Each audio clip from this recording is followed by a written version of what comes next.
എന്താണ് ഇപ്പോൾ അവിടെ സംഭവിച്ചിട്ടുണ്ടാകുക എന്നുള്ളത് ഇപ്പൊ എല്ലാവർക്കും അറിയാം. ആരെ കാരണമാണെന്നുള്ളത് ഇപ്പൊ ആ വീഡിയോ കാണുമ്പോൾ എല്ലാവർക്കും അറിയാം. പക്ഷെ പല സംഭവങ്ങളും പല അപകടങ്ങളും സംഭവിക്കുമ്പോൾ ഈ വീഡിയോ ഇല്ലാത്തതും അതേപോലെ തന്നെ അതിന് തെളിവുണ്ടാവില്ല. നമ്മൾ പോയിട്ട് പോയിട്ട് ഇടിച്ചു കഴിഞ്ഞാലും ചിലപ്പോൾ നമ്മളാവും കുറ്റക്കാരൻ. അവരെ പ്രശ്നം കൊണ്ട് പോയിട്ട് ഇടിച്ചു കഴിഞ്ഞാലും നമ്മളാണ് കുറ്റക്കാരൻ. ഈ ഗൾഫ് കൺട്രിയിലൊക്കെ അങ്ങനെയാണ്. നമ്മൾ റോഡ് മുറിച്ച് നടക്കുകയാണെന്നുണ്ടെങ്കിൽ, ഒരാൾ റോഡ് മുറിച്ച് നടക്കുകയാണെന്നുണ്ടെങ്കിൽ നമ്മൾ പോയി ഇടിച്ചു കഴിഞ്ഞാൽ നമ്മളാണ് കുറ്റക്കാരൻ. നമ്മൾ ബ്രേക്ക് ചവിട്ടിയാൽ കിട്ടിയില്ലെങ്കിലും തട്ടിയാലും എന്തായാലും നമ്മളാണ് കുറ്റക്കാരൻ. എനിക്കൊരു അനുഭവം ഉള്ളതുകൊണ്ട് പറയാണ്. എന്തോ ഭാഗത്തിന് ഞാൻ രക്ഷപ്പെട്ടാണ്. അതിൽ 2 ചെവിയിൽ ഹെഡ്സെറ്റും വെച്ചിങ്ങാണ്ട് റോഡ് മുറിച്ചിട്ട് കടന്നു.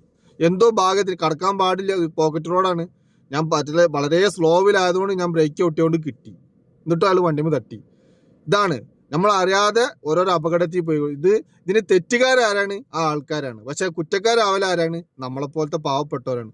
അപ്പൊ വളരെയധികം ശ്രദ്ധിക്കുക ഇങ്ങനെയുള്ള കാര്യങ്ങൾ. റോഡ് മുറിച്ച് കടക്കുകയാണെങ്കിലും ഇങ്ങനെയൊക്കെ